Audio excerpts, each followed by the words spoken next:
BJP के उपाध्यक्ष मुकुल रॉय आज बेटे शुभ्रांशु रॉय के साथ तृणमूल कांग्रेस में शामिल हो गए। ममता बनर्जी की मौजूदगी में अभिषेक बनर्जी ने मुकुल रॉय और शुभ्रांशु रॉय का टीएमसी में स्वागत किया। तृणमूल कांग्रेस के अध्यक्ष ममता बनर्जी ने मुकुल रॉय का अभिनंदन करते हुए आरोप लगाया कि बीजेपी में मुकुल पर अत्याचार हुआ। चमके धमके एजेंसी देखिए अनेक किछु ओर उपरो अत्याचार कम হয়নি। তবে আমি মনে করি মুকুল এখানে আসাতে মুকুল নিজে মানসিক একটা শান্তি পেল, কারণ ওর শরীরটাও আমি দেখছিলাম খারাপ হয়ে যাচ্ছিল, হয়তো মুখে বলতে পারছিল না। ममता ने कहा कि पार्टी में गद्दारों के लिए कोई जगह नहीं है। उधर जी न्यूज के सवाल का जवाब देते हुए मुकुल रॉय ने कहा कि बंगाल बीजेपी में कोई नहीं बचेगा। अभी बंगाल में जो स्थिति है, ये स्थिति में कोई बीजेपी में रहेगा नहीं। बीजेपी ने मुकुल रॉय के टीएमसी में शामिल होने को गद्दारी करार दिया है। में सबसे नाम एक होता है मिर्जाफर, जो अपन को नहीं पूरा जाति को खत्म करते हैं, जो पूरा देश को खत्म करते हैं। तो मुकुल रॉय एक मिर्जाफर है। उत्तर प्रदेश के मुख्यमंत्री योगी आदित्यनाथ ने आज दिल्ली में प्रधानमंत्री नरेंद्र मोदी से मुलाकात की। करीब 1.5 घंटे तक चली मुलाकात को मुख्यमंत्री योगी आदित्यनाथ ने शिष्टाचार भेंट बताया और कहा कि वो पीएम मोदी के मार्गदर्शन के लिए आभारी हैं। सीएम योगी आदित्यनाथ ने आज ही बीजेपी अध्यक्ष जेपी नड्डा और राष्ट्रपति रामनाथ कोविंद से भी मुलाकात की।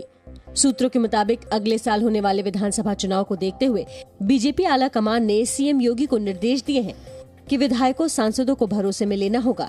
बड़े फैसले से पहले केंद्रीय संगठन की सहमति लेनी होगी। नौकरशाह सरकार नहीं चलाएंगे।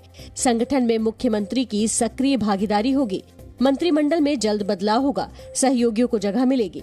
पश्चिम यूपी में किसानों को अपने साथ लाना होगा। समाजवादी पार्टी के अध्यक्ष अखिलेश यादव ने कहा कि पद बचाने के लिए सीएम योगी दिल्ली दरबार में भटक रहे हैं। सुहेल देव भारतीय समाज पार्टी के नेता ओम प्रकाश राजभर ने बीजेपी को डूबती नैया बताया। ये हाई फाई ड्रामा हो रहा है। जो मूलभूत समस्या है उससे ध्यान भटकाने के लिए जाति चीन के काम कर रहे हो, तो इससे जनता त्रस्त हो गई है। बिहार के पूर्व सीएम और एचएएम पार्टी के मुखिया जीतन राम मांझी से लालू यादव के बेटे तेज प्रताप यादव ने आज मुलाकात की। मुलाकात के बाद तेज प्रताप यादव ने ये कहकर बिहार की सियासत में हलचल पैदा कर दी कि जीतन राम मांझी के लिए उनके दरवाजे खुले हुए हैं। तेज प्रताप की जीतन राम मांझी से मुलाकात किस मुद्दे को लेकर है, ये अभी साफ नहीं हो सका है। दोनों नेताओं की इस मुलाकात को लेकर बिहार की राजनीति में उथल पुथल की अटकलें तेज हो गयी है। मांझी जी का मन डोल रहा तो यहाँ दरवाजा खुला, आ जाए मांझी जी, जिसका मन डोले वो यहाँ आए। सूत्रों के मुताबिक बंद कमरे में हुई मुलाकात में तेज प्रताप यादव ने जीतन राम मांझी को महागठबंधन में वापसी का न्योता दिया है। हालांकि बिहार बीजेपी के वरिष्ठ नेता और राज्यसभा सांसद सुशील कुमार मोदी ने कहा है कि इस मुलाकात का मतलब निकालने में जल्दबाजी नहीं करनी चाहिए। पूर्व मुख्यमंत्री जीतन राम मांझी एनडीए के वरिष्ठ नेता हैं, इसलिए किसी जनप्रतिनिधि की उनसे शिष्टाचार भेंट के राजनीतिक मायने निकालने की जल्दबाजी नहीं होनी चाहिए। केंद्र सरकार और दिल्ली सरकार के बीच घर घर राशन योजना को लेकर आज भी वार पलटवार हुआ। केंद्रीय मंत्री रविशंकर प्रसाद ने दिल्ली सरकार पर हमला बोला। केंद्र सरकार की वन नेशन वन कार्ड योजना दिल्ली में अब तक लागू न करने को लेकर सवाल उठाए। One nation one ration card Delhi में क्यों नहीं लागू किया है, इसका जवाब देवो। क्या परेशानी है आपको, क्या दिक्कत है आपको? केंद्र सरकार ने दिल्ली सरकार पर पीओएस मशीन का सत्यापन शुरू न करने को लेकर भी सवाल पूछे। इसी के साथ दिल्ली सरकार की घर घर राशन योजना को बड़ा स्कैम कहा। ये होम डिलीवरी देखने में बड़ा अच्छा लगता है, लेकिन थोड़ा इसके अंदर जाइए तो इसमें स्कैम के कितने गोते लगेंगे वही समझ में आ जाएगा। दिल्ली सरकार में डिप्टी सीएम मनीष सिसोदिया ने इन आरोपों का जवाब दिया। उन्होंने एक बार फिर पूछा कि जब पिज्जा की होम डिलीवरी हो सकती है तो राशन की क्यों नहीं। मनीष सिसोदिया ने जवाब में बीजेपी को भारतीय झगड़ा पार्टी कहा। केंद्र में बीजेपी की सरकार का मतलब भारतीय जनता पार्टी की सरकार होना चाहिए, न कि बीजेपी की सरकार का मतलब केंद्र में भारतीय झगड़ा पार्टी की सरकार बना रखी है आपने। ये भारतीय झगड़ा पार्टी की सरकार बंद करिए।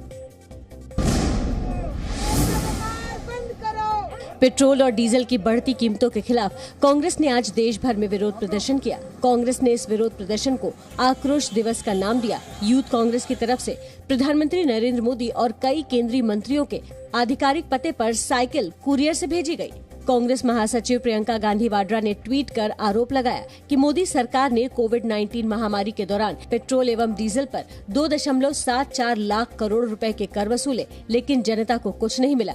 मध्य प्रदेश के भोपाल, इंदौर, छत्तीसगढ़ और रायपुर समेत कई शहरों में कांग्रेस का प्रदर्शन देखने को मिला। जयपुर में कांग्रेस कार्यकर्ताओं ने सचिन पायलट की अगुवाई में विरोध प्रदर्शन किया। पेट्रोल डीजल के दाम से फल, सब्जी, साग, खाने की चीजें सब दाम बढ़ जाते हैं। आज का प्रदर्शन सांकेतिक है। हालांकि बीजेपी ने कांग्रेस को घेरते हुए सवाल किया कि राजस्थान में वैट सबसे ज्यादा है, ऐसे में कांग्रेस शासित राज्यों में वैट कम क्यों नहीं किया जा रहा। तो जब दुनिया कच्चे तेल के रेट पर डिपेंड करती है, कांग्रेस पार्टी से एक सवाल पूछना है कि वैट राजस्थान में हाईएस्ट है, थोड़ा अपने प्रदेशों से वैट को तो कम करवा दें, तो राहत तो मिलेगी ना। असम के मुख्यमंत्री हेमंत बिस्वा शर्मा के अल्पसंख्यकों से जनसंख्या नियंत्रण करने की अपील पर विवाद शुरू हो गया है। AIMIM चीफ असदुद्दीन ओवैसी ने हेमंत बिस्वा के बयान पर पलटवार करते हुए कहा कि ये हिंदुत्व के बोल हैं, जो गरीब और शोषित लोगों पर आरोप लगा रहा है। हालांकि असम के मुख्यमंत्री को मुस्लिम धर्मगुरु मौलाना सुहैब कासिमी का समर्थन मिला है। असम में कांग्रेस के पार्टनर AIDUF ने भी हेमंत बिस्वा के खिलाफ हमला बोला। उनको समझना चाहिए, सोचना चाहिए, सोच समझ के ही बोलना चाहिए। अभी पॉपुलेशन के बारे में बोला है, खास किसी एक कम्युनिटी के। इस बीच हेमंत बिस्वा शर्मा ने आज RSS प्रमुख मोहन भागवत से मुलाकात की। पाकिस्तान में मौत की सजा का सामना कर रहे भारतीय नागरिक कुलभूषण जाधव को बड़ी राहत मिली है। कुलभूषण जाधव मामले में पाकिस्तान सरकार को अंतर्राष्ट्रीय न्यायालय के फैसले के आगे झुकना पड़ा और पाकिस्तान की नेशनल असेंबली ने इंटरनेशनल कोर्ट समीक्षा और पुनर्विचार अध्यादेश 2020 को मंजूरी देते हुए कुलभूषण जाधव को सजा के खिलाफ ऊपरी अदालत में अपील करने की अनुमति दे दी।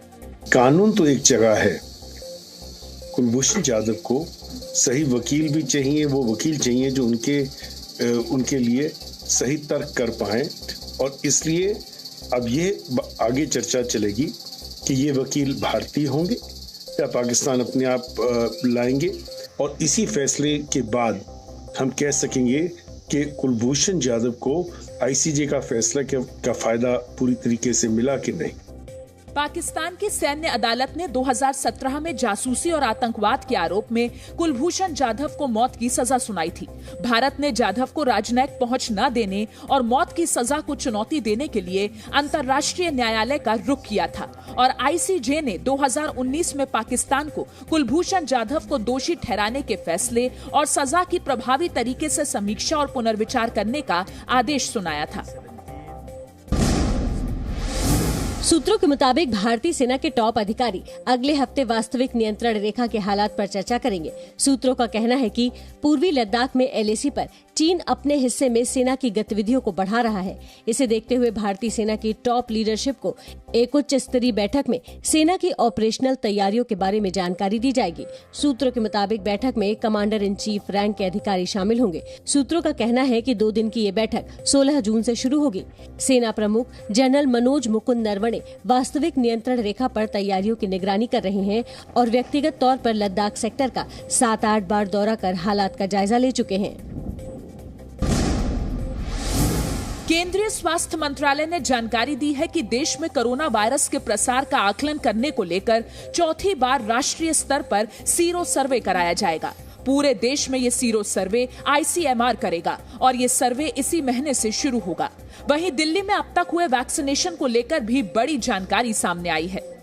दिल्ली में 18 साल से ज्यादा की उम्र के सभी लोगों में से अब तक 30% लोगों को वैक्सीन लगाई जा चुकी है। वहीं दिल्ली में अब तक 59,11,000 से ज्यादा लोगों का टीकाकरण हो चुका है, जिनमें से 13,94,000 लोगों को वैक्सीन की दोनों डोज लगाई जा चुकी हैं। Presenting B News app, available on Google Play and App Store. Download it now.